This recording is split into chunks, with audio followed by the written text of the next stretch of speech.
prone to selective memory, crafts narratives aligning with desired self-images, sidelining uncomfortable truths. This is particularly fraught for the U.S., founded on liberty yet stained by systemic oppression. To understand the present, we must examine historical amnesia, the mechanisms of remembering and forgetting. This exploration is a moral imperative, confronting the unhealed wounds beneath the American narrative. Resistance to the full history of slavery isn't oversight. It's a calculated effort to preserve a virtuous national image. Discomfort with slavery's brutality is masked as concern for children, yet they grasp complex moral issues.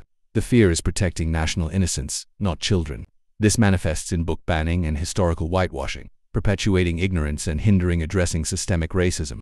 Cultural amnesia allows society to remain sick. Dr. Joy DeGruy emphasizes truthfulness as the foundation of virtue. Without confronting the 339 years of trauma, there's no racial justice. Intergenerational trauma is crucial.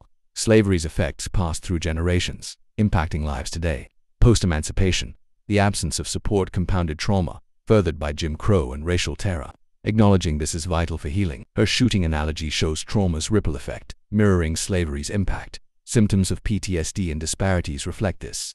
Differential response to stressors highlights the complex interplay of resilience and chronic stress. Microaggressions and discrimination create chronic stress, impacting well-being. Ignoring these realities perpetuates inequality. To fully grasp the implications of Dr. Joy DeGruy's insights, we must meticulously examine her presentation on post-traumatic slave syndrome (PTSS), subsequently engaging in a critical analysis that weighs the strengths of her arguments against potential limitations. This process will allow for a comprehensive understanding of her perspective on the enduring effects of historical trauma within the African American community, and enable us to discern the complexities inherent in her analysis. America's narrative, a tapestry woven with threads of liberty and justice, is perpetually shadowed by the stark reality of its historical transgressions, the dissonance between the nation's proclaimed ideals and its brutal past, particularly the institution of slavery and the subsequent systemic oppression of African Americans, continues to haunt the present. This video delves into the enduring legacy of slavery, examining its impact on contemporary African American experiences, the resistance to confronting this history, and the urgent need for truth-telling and healing. The very foundation of the United States was built upon a profound contradiction. The lofty pronouncements of democracy, equality, and inalienable rights were juxtaposed against the enslavement of millions of Africans and the genocide of indigenous populations. This inherent hypocrisy created a deep-seated wound in the nation's soul, a wound that has yet to fully heal. Dr. Joy DeGruy in the video excerpt eloquently articulates this dissonance, highlighting the absurdity of celebrating freedom while simultaneously perpetrating the most egregious forms of human subjugation. The reluctance to confront this historical truth is a symptom of a nation grappling with its own identity. The resistance to teaching African American history, particularly the horrors of slavery, is often couched in concerns about upsetting children or fostering guilt. However, as the she anecdotes about the 6th grade students in Oregon demonstrates, children are capable of understanding complex historical realities and grappling with moral dilemmas. When presented with the facts, they can draw insightful conclusions about power, oppression, and the human capacity for both good and evil.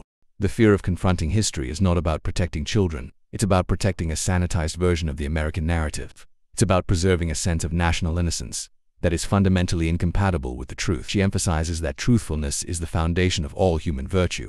Without confronting the past, there can be no genuine progress towards racial justice and reconciliation. The secrets we keep, both individually and collectively, have a corrosive effect, hindering healing and perpetuating cycles of trauma.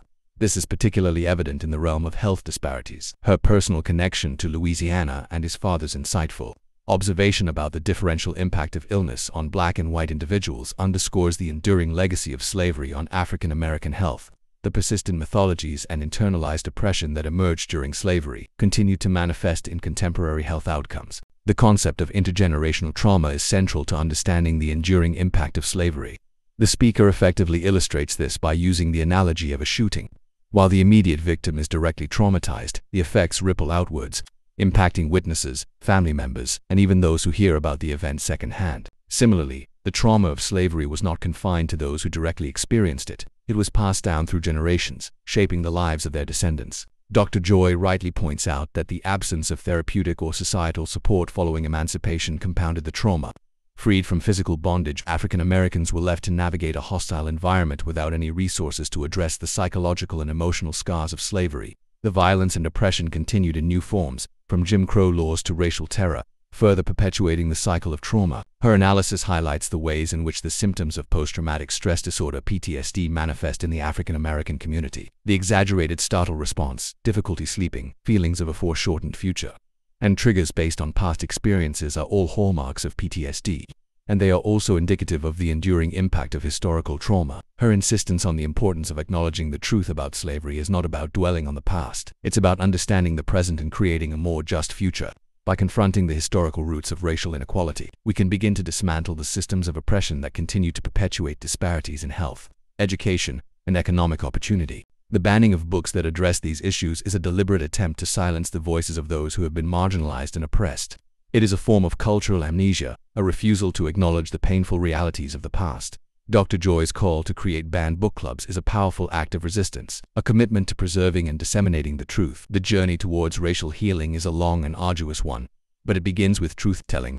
It requires a willingness to confront the uncomfortable aspects of our history, to acknowledge the pain and suffering that has been inflicted upon African Americans, and to commit to dismantling the systems of oppression that continue to perpetuate inequality. Only by confronting the unhealed wound of slavery can America truly live up to its ideals of liberty and justice for all. It is a moral imperative, a necessary step towards creating a more just and equitable society. The voices of those who have been silenced must be heard, the stories that have been suppressed must be told, and the truth must be acknowledged. Only then can we begin to heal the wounds of the past and build a future where all Americans can thrive.